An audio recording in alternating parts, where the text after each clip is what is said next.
Yeah, people are coming in, so we would just start in a few minutes. As soon as we hit about 20 to 30 people, we can start.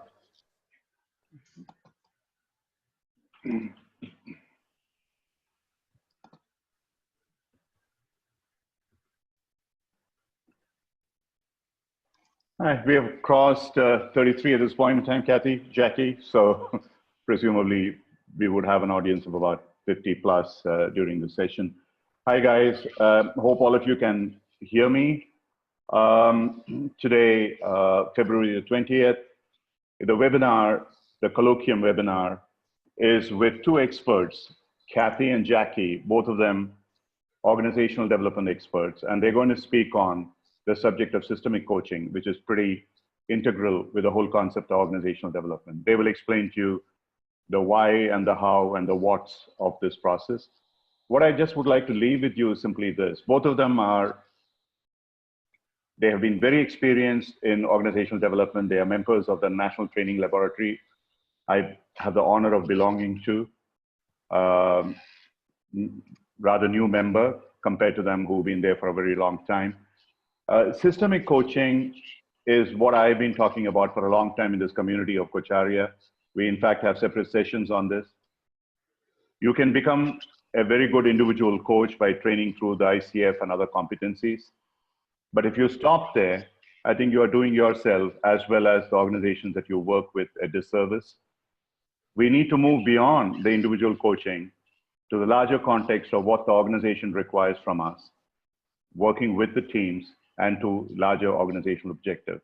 And that is what systemic coaching implies. Now, I leave to the experts here to take you through that. And those of you who have questions, please put them into the chat box. There'll be some questions which are posed by the presenters, Jackie and Kathy. They will go by whatever the answers that you provide. Over and above that, at any point in time you want to raise questions, please put them in the chat box. And if you would really like to be part of the panel and ask a little more detailed question or enter into a short discussion, depending on the time available, please raise your hands. And with their permission, I'll promote you into the panel. So we have about exactly 50 people at this point in time. And Jackie and Kathy, I won't stand between you and the audience. Over to you. Oh, good.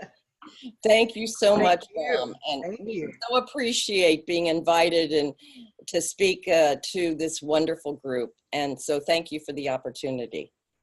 Just to say a little bit about myself in terms of my background, I have been practicing organization development and have had my own firm for, close to 40 years. After I got my doctorate in organizational behavior, I just plunged right in and started my own practice. So I have been doing that. I've been working with clients worldwide and to help them with their change efforts. I also do a lot of coaching and have found that really fulfilling and an integral part of my practice of OD. Besides practicing, I also write and have taught at various universities, from complex organizations to managerial psychology and graduate work in consultation skills. So I've done university work, and also I love writing. Ram mentioned I work for, also affiliated with NTL Institute. And I've done almost all of their programs, their professional programs. I have conducted them and designed the programs. So yeah, that says a little bit about me. I have a family and I have 2 grandchildren who I adore. So I'm based in Cincinnati, Ohio, in the US. And Jackie and I have been friends and colleagues for some time. So it's a pleasure to work with her today. So Jackie, you want to say something? Yes, thank you. I'm so delighted to be here. Mine was a winding path to get here. I got interested in coaching before I knew there was a thing called coaching. I was looking at how to develop myself. So I really came to it from the inside out. And as I was working informally with someone many, many years ago, it was about 30 some years ago, she would often talk about family dynamics, and that anything that I was bringing to the table was always impacted by the greater message in my family. And by culture, I'm Lebanese and Syrian. And so my identity was also impacted by my Middle Eastern culture.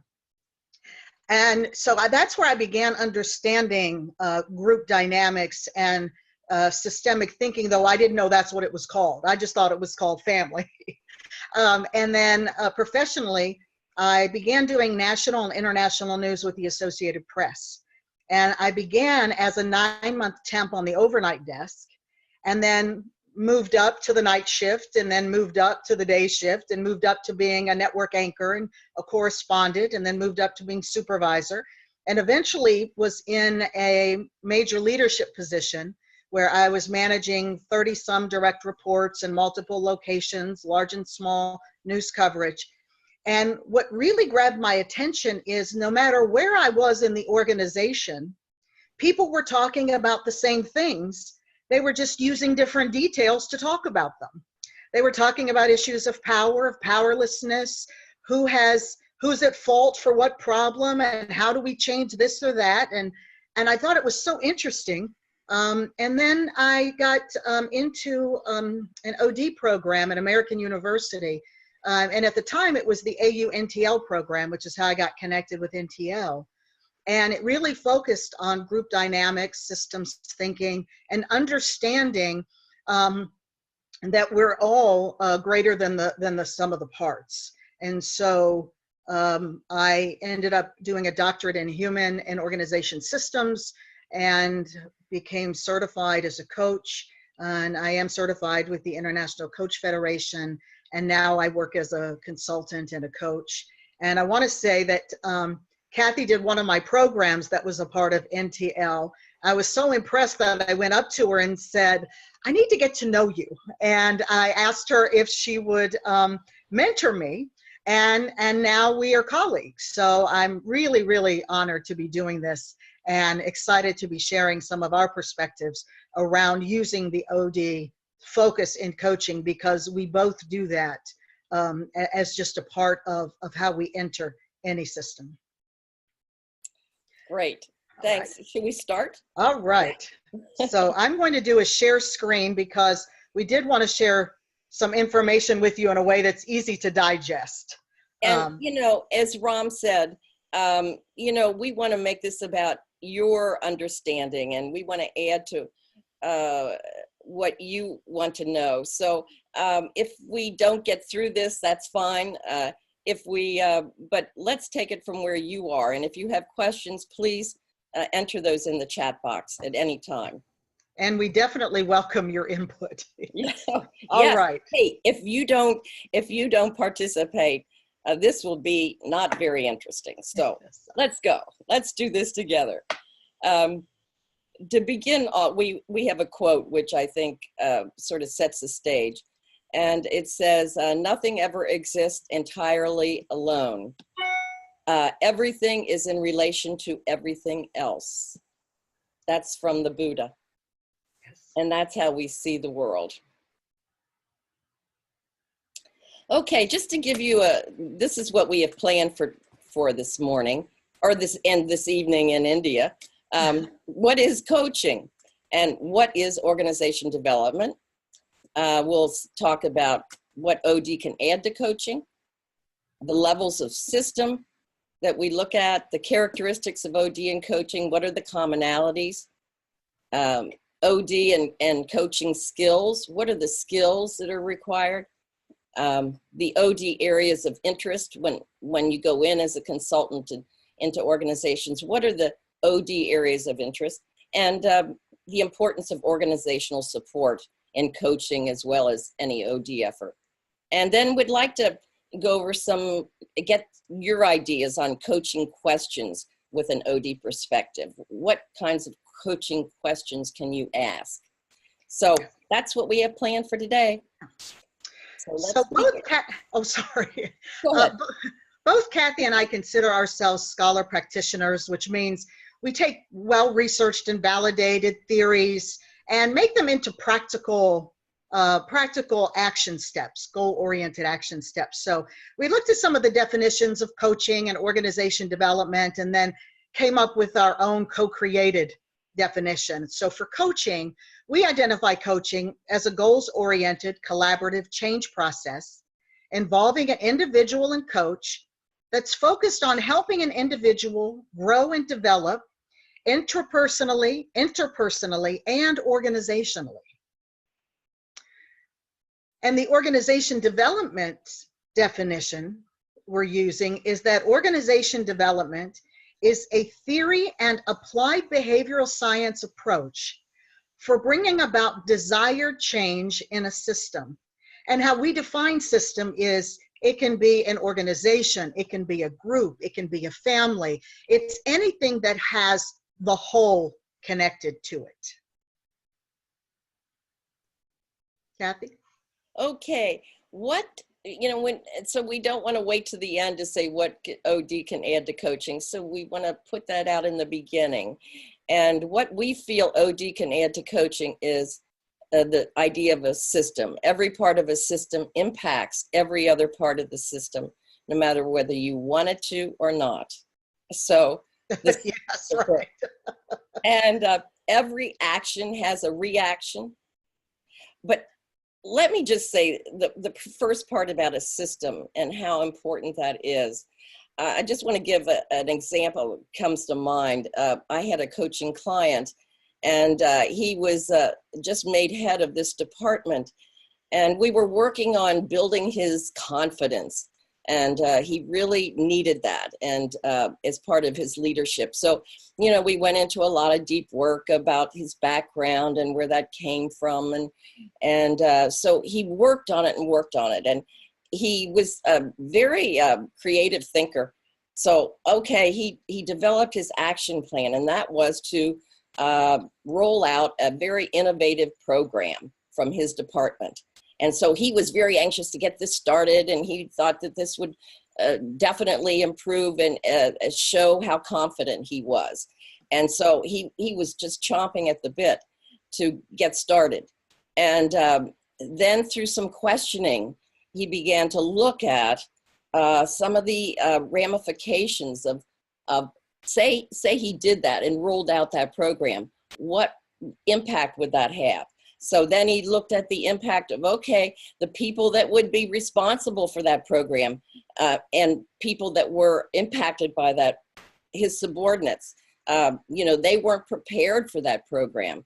Then he looked at his peers, other department heads, and okay, they might be challenged by this program, and they weren't prepared to deal with it, as well as his boss. So there were lots of implications of that had he just jumped into going through his action plan and doing this. So he was very, at the end, when he did all the planning, he was really feeling very good about rolling out this program because he had done the preparatory work and had thought it through. So I think that's one example of how the system impacts every other part of the system. And if you take that into account, and as I say, every action has a reaction. Broader, OD can bring in the broader organizational perspective. So the person isn't working alone. No one really works alone. And you might be thinking, has there ever been a time in your coaching practice in which you felt that the person their behavior didn't impact anyone else? So OD can also help clients see his or her behavior in the context of the bigger picture. Like I said with this client, he then saw, okay, this is the bigger picture. And if you deal with the systems variables or the aspects of the total system, there's a greater retention of behavior change. And there's a lot of research on that. So that if it's considered then we have greater retention of behavior change. So those are some things that OD can really add to coaching. Actually, Kathy, let me jump in 1 second, because there's an example that comes up from my own coaching practice that I think really speaks to particularly the fourth bullet point around helps the client see her or his behavior in the context of the bigger picture, and how one part of one system impacts another. I had a coaching client who was had a fairly big role in this organization, and when I came in, I was told that the issue was time management. She needs to manage her time better, and she was saying how she misses deadlines and she's not getting her projects done, and her manager was noting that she really needed to get better in time management. And so what OD teaches us is, while something might be seeming to be involving one person, if we open our vision a little broader to what else is happening within that team or that department or that organization, it might help you understand a little better what's going on. Or is time management the problem, or is it a symptom of something else? And so I began to ask, I said, well, do you mind if we explore this a little bit just to see if it really is time management? And she said she was fine with that. So I was asking questions about how this department operated. Well, what we found out was that time management actually was not the issue. What the issue was is, in her department, if you presented a project or proposal that didn't go well, then the boss gave you a demerit that you could not wipe off your record. And so you were held in a negative mind space with this manager. And so with the person I was coaching, what came to the surface is, if she never finished a project, then she never had to worry about being in the manager's negative column. And so had we been working on time management, which is what looked like the individual issue, we wouldn't have really addressed what was really going on. So then we began to talk about, how do we work within the context of the system so that she was able to move forward with her projects.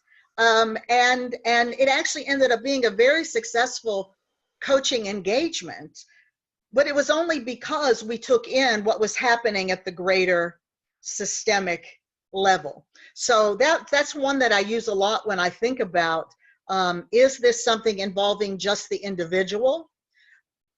Rarely does anything just impact a person. It's all the other elements of the system that we all are impacting one another. So I just wanted to share that. Oh, great. Yeah, and I'll just tell one more quick story, is that brought to mind, Jackie, this client that I had, and she was working on delegating, and they told her, you need to really learn how to delegate. And she just was made in charge of this small group, five subordinates. So she came into this department, and she was determined that she was going to really learn to delegate. And so we spent a lot of time in coaching, looking at that, what was the background, why she has this hesitancy, so on. And so she got ready to then make some changes in her life and to delegate. And she tried doing that.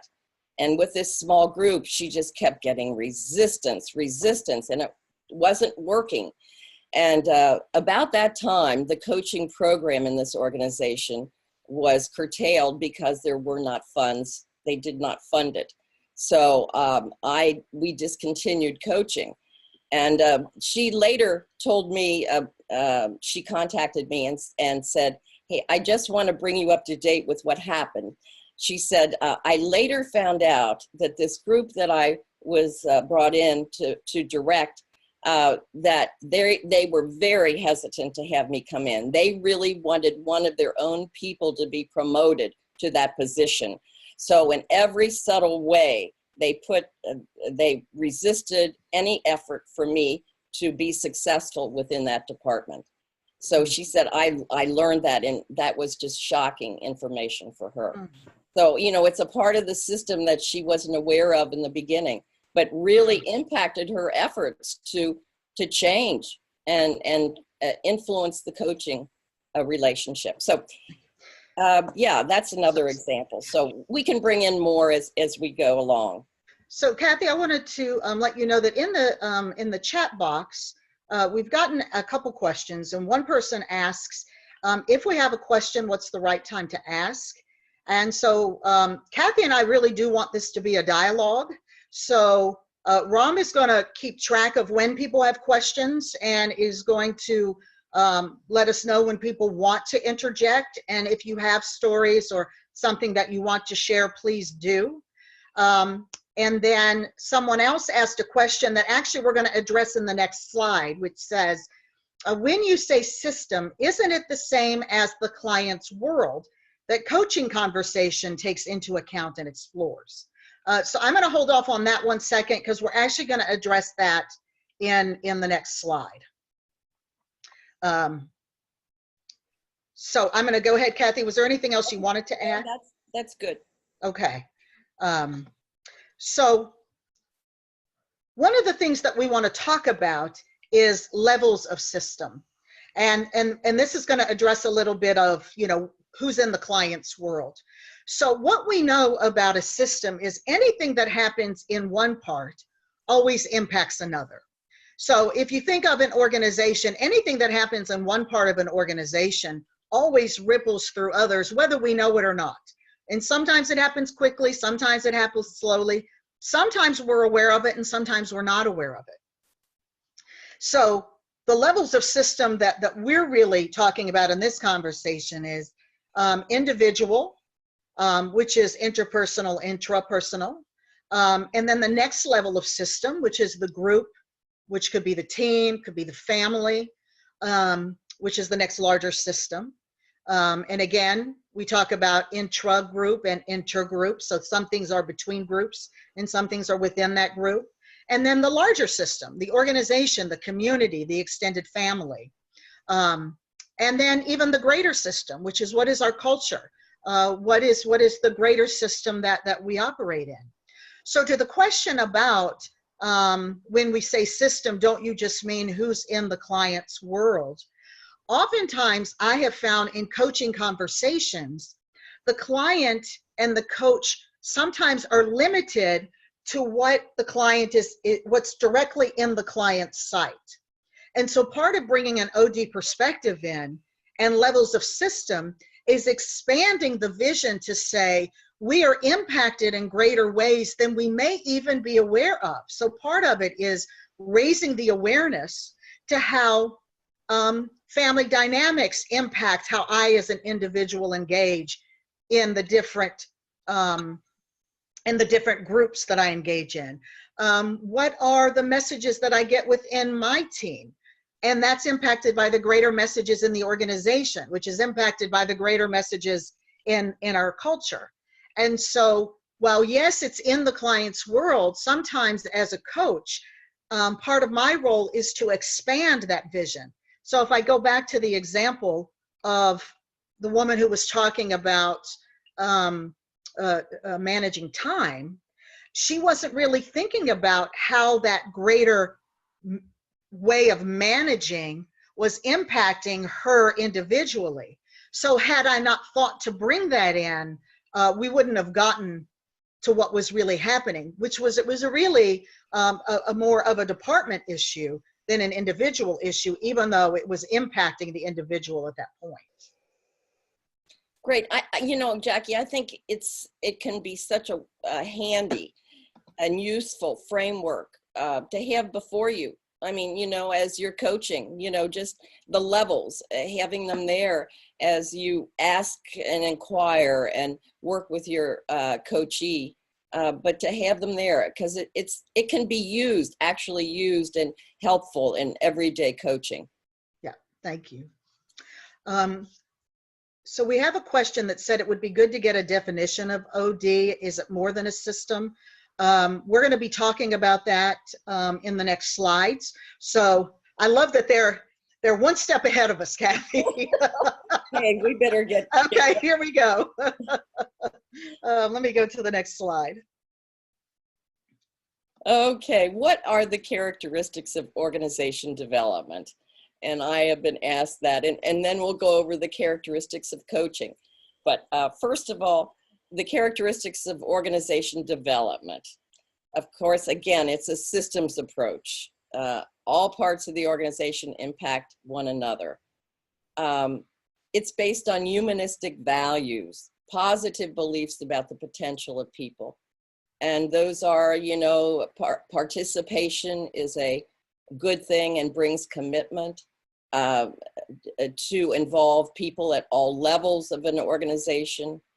Those are some of the humanistic values, and democratic decision-making are also some of our humanistic values. So that's what it's based on. Learning and development. The whole idea of organization development is to see that the organization becomes a learning organization, and that people and the organization is developed and improved. So it promotes learning and development. Action research. There are a lot of different ways of approaching organization development. You might have heard, you know, an appreciative inquiry approach, or another problem-solving approach. But it's all based on action research, which is, you know, you identify a desired state in the organization, and with a consultant or the change agent, they help you do that. Data then is collected from people in the organization themselves and gathered in terms of how do we make this happen. So then actions are taken and progress is made towards the desired state. So, you know, it's all like working with the potential within the organization. It's also a process orientation, looking at not so much of what the work is or how the widgets are made or whatever. It's how the work gets done, how that gets done. You know, what are the decision-making processes? How is conflict handled? How is decision-making done in this organization? How is leadership developed? So those are all, you know, hows. So it's very process-oriented, and we call this process consultation also. It involves a change agent. Someone helps the organization do this, and they become a facilitator who really has to have use of self and self-awareness, which is really key, because all this complexity is going on in the organization, and they're there to help. So they have to be able to separate their needs and wants and desires from all the other people they interact with at all different levels in the organization. So it requires a great deal of knowledge of self as the change agent. And so many change agents do a lot of development work on themselves as part of their professional role. Okay, and then there's the levels of intervention. Jackie's talked about them, the personal, group, and organizational levels. And interventions, often you have to pay attention to all those levels when you're making an intervention in an organization. So that says a little bit about the characteristics of OD. And so we wanted to talk a little bit about the overlapping characteristics of coaching. That coaching is an individual oriented activity, which is the coach and the individual. It could now, of course, if you're working with a team or group, it's still that one-on-one. It's action oriented. In coaching, we're not really looking at you know, the deep psychological, why did this happen, analyzing the whys and the how-tos, but it's really it's a goals oriented, action oriented activity. Again, learning and development. Not only how am I learning, but how am I developing? And that goes to use of self as a change agent. So I always say that the self is the strongest tool we have, and that we have to know intimately how this tool works to be as effective as we can be in a coaching relationship. It's involved in a change process. It develops intra, personally and interpersonally. And it mainly uses the Socratic method. It's inquiry based. And so that the answers really lie within the person that we're coaching. And so my role as a coach is to help bring that to the surface. Oh, great. Well, what I'd like for folks to think about, and would like to hear from you now in the chat box, is what commonalities do you see between organization development and coaching? So we'd like to hear from you, and then we have a slide with some thoughts. But right now, just if you would take a minute or two to think about that and register some commonalities in the chat box. And so also, Kathy, Ram said he's able to give people the ability to speak if somebody wants to speak, as opposed to putting in the chat box. So yeah. We're going to leave that, the technical prowess, to you on that one.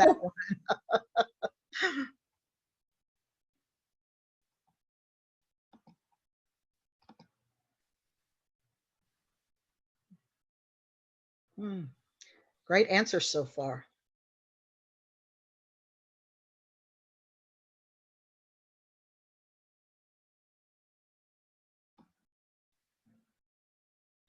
Kathy, I'm going to read some of these. Okay. And so Pradeep says both involve facilitation and change. Mm-hmm. Natarajan says change and action. Yes. Sylvie says learning and development, change. Absolutely. Pradeep says both believe in the potential of the individuals. Mm-hmm. Yes, I love discussions around potential. Shanaz, the stance and approach of the intervener or the coach in raising awareness across multiple levels of system. Natarajan, learning and development. I'm not even going to try to say the next name. With my last name, I know what it's like to butcher a name, so I apologize if I'm doing that to anybody. Vijay says both facilitating change, learning, and growth. Sarah, taking into account the bigger environment. Absolutely. Again, another learning and development. Both focusing on the future instead of the past. Absolutely. Oh, good point. Yes. Yes. Having patience to sit with the process as it unfolds and allow it to germinate. Trust the process. Yes. I fought that one tooth and nail. I don't know about you, but I was not easy to trust the process. I do now, though. Rakshith says, thinking the self and system as a whole, not as a subset. Yes. Both are value and belief-based. Both relate to embedding improvements with focus. And I'm gonna, there are only two more. Performance is a symptom matching potential to system thinking. And both are outcome-based. Oh, good points, yeah. So we did our own little, what are the commonalities and how does one inform the other? But I think you guys got us beat. So I'm gonna show the list. But, oh, there we go. We had both as a method of process and inquiry. Both are really embracing the journey of personal discovery. In what are our truths and how do we bring that into the systems in which we engage? Both embrace use of self. Both embody humanistic values, learning and development, harnessing the intelligence within. We are not broken and need to be fixed, as much as sometimes we need support to get to what the intelligence is. And both involve change agents. We all, whether at every level of system, we all have blind spots. And I had somebody one time, I do want to share this because this was done like 30 years ago, I saw this. And Kathy, I'm going to ask you to do an experiment with me quickly. And I think this really, really illustrates system thinking. So I'm going to, tell me what you see right now. The palm of your hand. Okay, what else? 5 fingers, Yep. lines in your hand. Yes. So I also see my hand, but I see the nails, I see the knuckles, I see the back of my wrist. Mm. I'm not able to see what you see. You're not able to see what I see. Together, we're able to take in the whole. Mm-hmm. And I love that as an illustration, because I oftentimes think of that, whether it's with an individual, a team, a group, a family. We all have things we don't see and something that somebody else can see, but together we're able to see a greater whole. Oh, absolutely. Um, Okay, Peter Senge, and we're highlighting a quote from him to get us to thinking more about this. Vision without systems thinking ends up painting lovely pictures of the future with no deep understanding of the forces that must be mastered to move from here to there. And I guess I've been there when, you know, the idea of painting a lovely picture, but you need to have that understanding and that systems approach to make a difference. yes. Let's stop really quickly and just ask if there are any questions. Yeah. Ram, are you seeing any questions in the chat box, or anybody have a hand? Most of the questions you have answered. There was one question from Sylvie at a point in time. I just put it down. She says, what happens if we find that working with the individual doesn't solve the problem? There is a systemic issue. Do we stop coaching?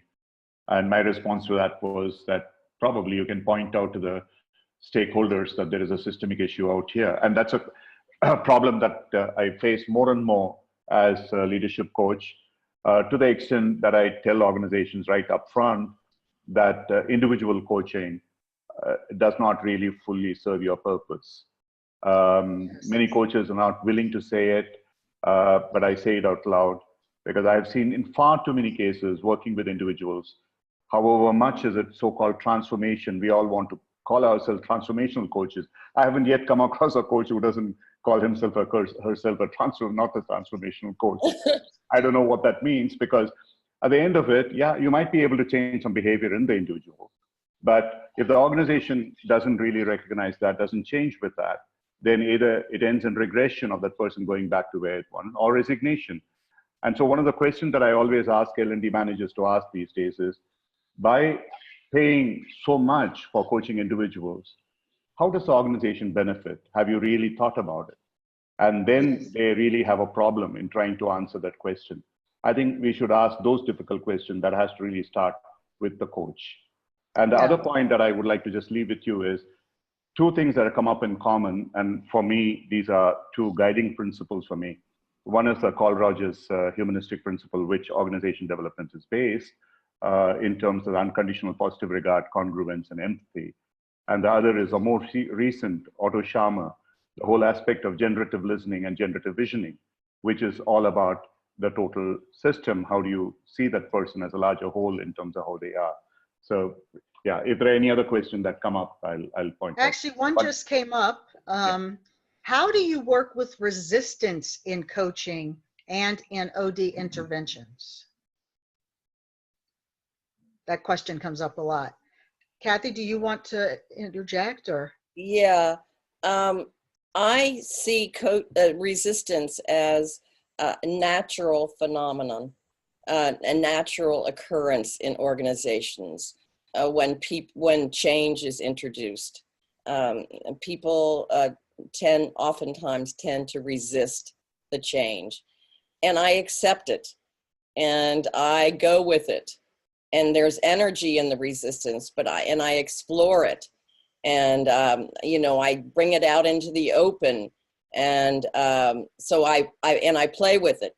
I think it's important to do that, and as that happens, and as it's accepted, and as it's dealt with, and people express it and talk about it, it begins to dissolve oftentimes. you know, but it's this initial resistance. And if you resist against it, I think that's the hardest thing. So joining forces with the resistance and exploring it and dealing with it at that level, I think can really help. So it's interesting. I'm actually writing an article right now on resistance and the gift of resistance. Mm-hmm. There is an author, Rick Maurer, who writes, and I love this definition. He says, resistance is nothing more than multiple perspectives. Mm-hmm. And so what is the system trying to tell me? What is the person coaching trying to tell me? And what I find with coaches often and with consultants is, and Kathy, you touched on it, we tend to want to battle the resistance. And even when I was a manager, I mean, when I didn't understand that resistance can be a gift, I was like, oh God, here come the naysayers. And so I was just, and so already I was putting myself in a combative mindset. Mm-hmm. So all I could see was the energy it was taking, as opposed to what is this giving? And so that's one. The second thing is, I really do believe in the intelligence of the system. And you mentioned it earlier, Kathy, when you said meeting the system where it is. Mm-hmm. And so I look at, am I able to help bring something here? So there goes back to the use of self. And we're going to talk about this later, but one question I ask myself often is, what am I working in service of? And what are we as a group working in service of? And I let that guide me. And oftentimes I let myself know, Jackie, you do not know what is supposed to happen here. And so part of what I have to let go is my thinking I know better, or the powers that be know better. And I go, okay, what's the intelligence trying to tell us? Is it a readiness issue? Is it an information issue? Is it a trust issue? And so really trying to understand what is the information. Now, with that said, there are times, and Ram, you talked about this a little, there are times when I've actually said, I think I've gone as far as I can go here, and have brought that relationship to an end, because where they are and where I am, it's not aligning. So all through my process working with someone I'm coaching, or working with the team I'm coaching, or doing consulting, I ask myself, what's coming up within me? And am I able, how can I be used as a tool?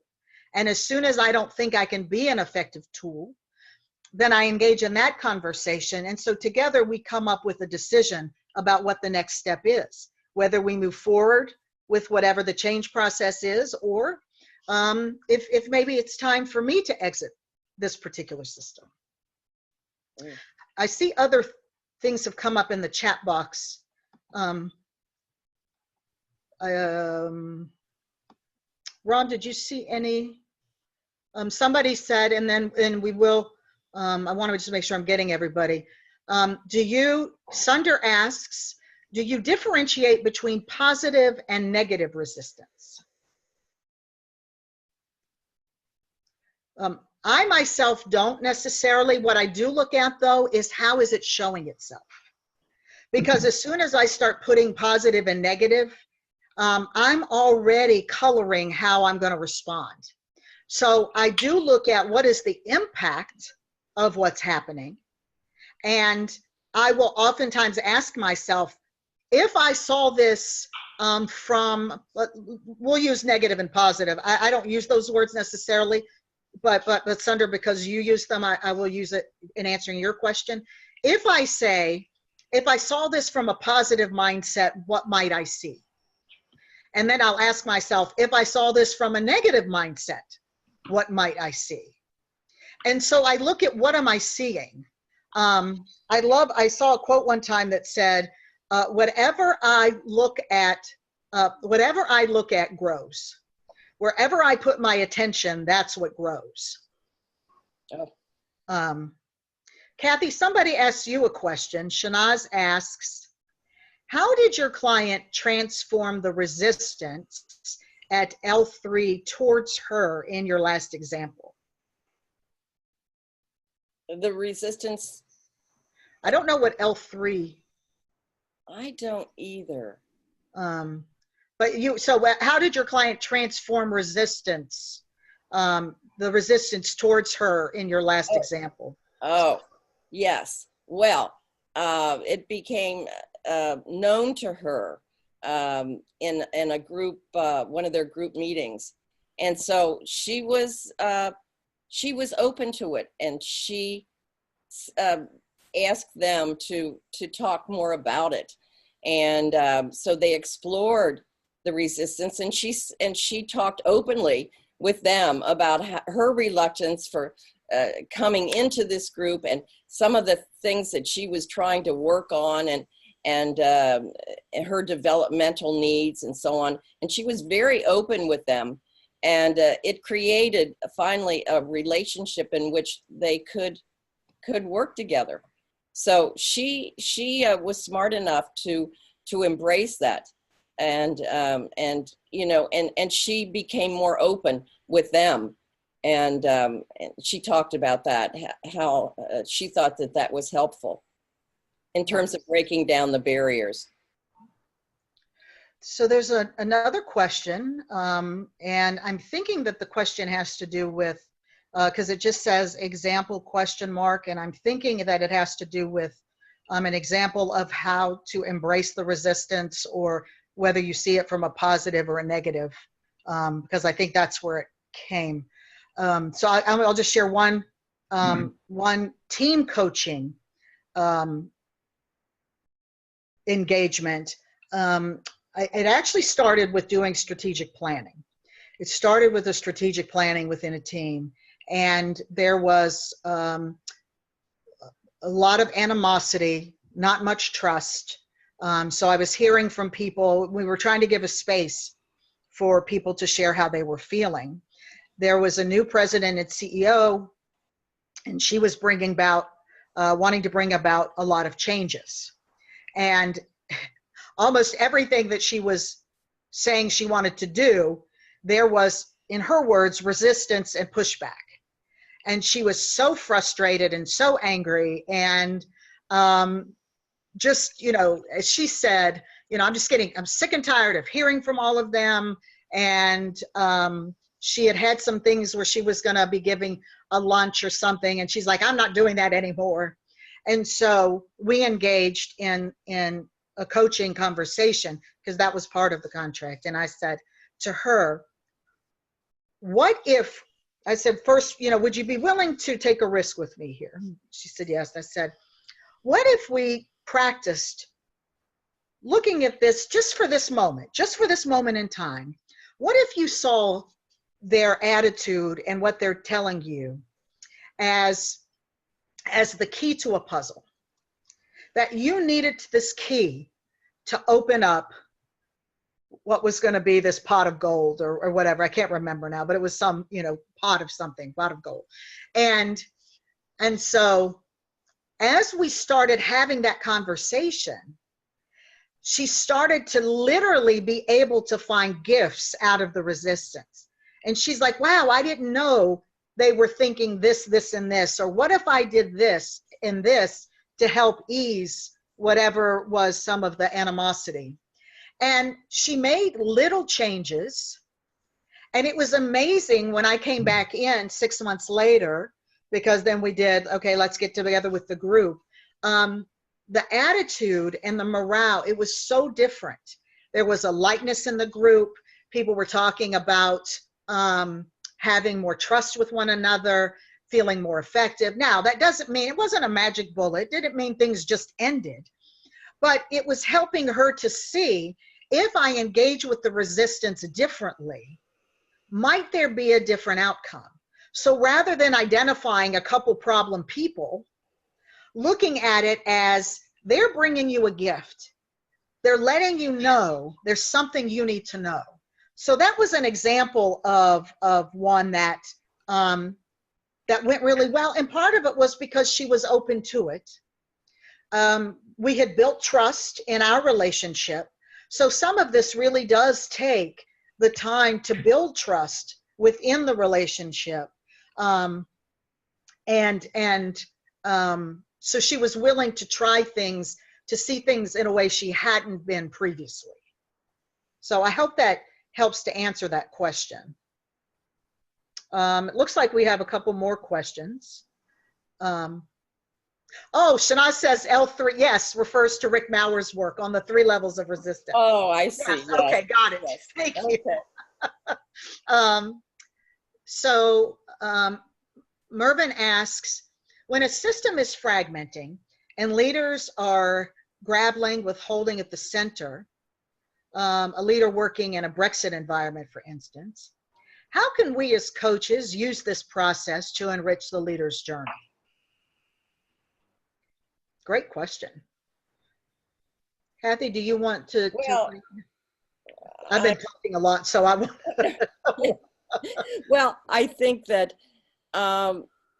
just taking it from where he is and a systems perspective and all of the things that are impacting his leadership. And, you know, I think that's a key to it. Looking at all of the different aspects and having him look at those and consider those versus just, you know, dealing with him in isolation. I mean, I think that's a perfect example of how a systems approach can be helpful, you know. We have another question. It says, does this mean coaching executives without OD interventions at team or organization level may not be effective? How do we determine other OD interventions required? Is it about creating awareness about the system for the client, or working at the system level and not just coaching? Well, if your job is coaching, then you need to be, I think the awareness of the system and the different levels and having your, opening that up inquiry in terms of your client or your coachee is really important. And working at the organizational level, you need to pay attention to systems too, but you'd be working as a consultant at that, and we'll talk some more about that in our presentation. But yeah. And I would say, I remember when I was in my master's program and somebody said, you know, when is an orange just an orange? And the professor said, once you know an orange is not just an orange, it's never just an orange again. And so I say that to say, I always bring in an OD perspective. Now, I don't always work at the system level. No. It has to do with whatever the work is I'm contracted to do. And I'm somebody who believes there are always paths to a desired state. I may not see it yet. I may not know it yet. I saw a quote one time, and I love this quote that said, for every step I take toward life, life takes 1,000 more toward me. And so trusting that the answers will make themselves known. So no, I don't always work at the system level, but I always do have to consider the system. Yeah. So we have about 8 or 9 minutes left. So I think that's all the questions for now. So Kathy, I'll go on to the next slide, which you were going to talk about, which has to do with the skills that we bring. If you want to just touch on that. Yeah. The OD skills, and as I'm highlighting this, if you'll think about which one of the OD skills you personally would like to develop in your practice. OD skills are dealing with larger systems versus coaching skills, the individual system. OD looks at the knowledge of and needs knowledge of management and organizational theory. And coaching skills is the knowledge of adult learning and development theories. So now you can have both, as obviously, and we've talked about that as a consultant, you may have both. And as a coach, you may have both. Kathy, OD. I just interrupt you just one second. Ron just let us know we have 5 minutes left. Oh So, dear. yeah, I wanted to let you know. So I thought maybe we could fast forward to some of our key questions. Yeah. Think of that because they're going to be getting the slides. Okay. Yeah. We're going to give you a handout and you'll have a copy of all these slides. So yeah, let's do that. We wanted to really get to coaching questions. What are some of the questions that you can ask your client and your coachee that has an OD perspective? And be thinking of those, and if you would report those in the chat box. And we've just put some here, and hopefully this will trigger something for you and give you some ideas. But we have, what are you working in service of? I think Jackie mentioned that. Another question, in what ways are you participating in having the relationships you desire? In what ways do you prevent yourself from getting what you want? And what gets in the way? How will what you do impact the organization? And then what is the organization's impact on you? What are the business implications for your coaching outcomes? I think that's a good question. And you can get down to what are the indices? Can you prove that there's a greater retention of employees, that you're making more money, that there's lower turnover rate? And in many cases, you can actually evaluate and come up with some actual figures for that. But what are the business implications? How do others see you in this regard? Whatever it is, you know, like your peers, and then add your subordinates, your boss. How does the culture of the organization or team impact your actions? So there is a culture in the organization or the team, and how's that impacting? So just the idea of bringing in culture, you know, those assumptions, beliefs that and values that make up a culture. How are those impacting you? What are the norms, the unwritten rules for behavior in your work group that affect your desired behavior? So those, yeah, you know, oftentimes do we look at what are the norms? And then how does what you do in this situation impact your peers? Or what roles do you play in your team at work? We all play various roles in our teams and work groups. And what are those? So those are some questions to just generate ideas and the systems approach. Would like to hear from you. Could you give us some of your thoughts on questions bringing in the OD perspective? And while we're doing that, I think that Ram is letting us know that we have come to the end of our time.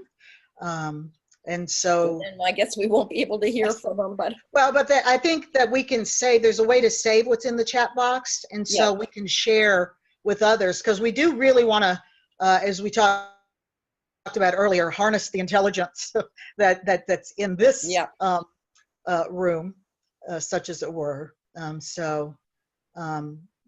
Thank you so much. I myself have really enjoyed this. Kathy? Oh, and I'm so pleased that we've had so much participation from you and such wonderful ideas. So it's been a pleasure to be here. And thank you so much. Thank you. Quite an honor. Thanks a lot, Kathy. Thanks a lot, Jackie. As you said, if you could just let me have the slides, the copy of the slides, I would have them passed on to, we have the list of all the people who have joined. That's pretty easy for us to do. And one of the things I just would like to let the participants know, at some point in time, they can get back to Cocharia.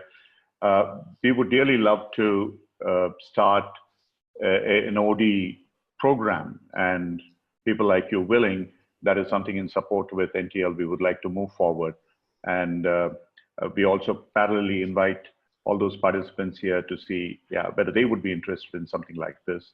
certainly, in any case, another session with you both, because there's been a tremendous participation and a lot of interactivity, actually, and you are running short of time.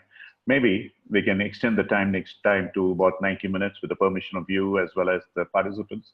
Thank you once again very, very much. Thank you. And for the participants who are here, the next session again, which is going to be the third Wednesday, as always, in the month at 9 p.m. in India, we're going to have a session with two of our master coaches and one of our other coaches on Otto Scharmer, Theory U, and its implications in coaching. And from maybe a beginner's perspective, because we are all beginners in terms of how to look at Otto Scharmer. So we hope that all of you would join us for that particular session. Thank you very much. Thank you, Kathy, once again. Thank you, Jackie. Thanks all of you people who participated in this. Bye. Take care. Bye.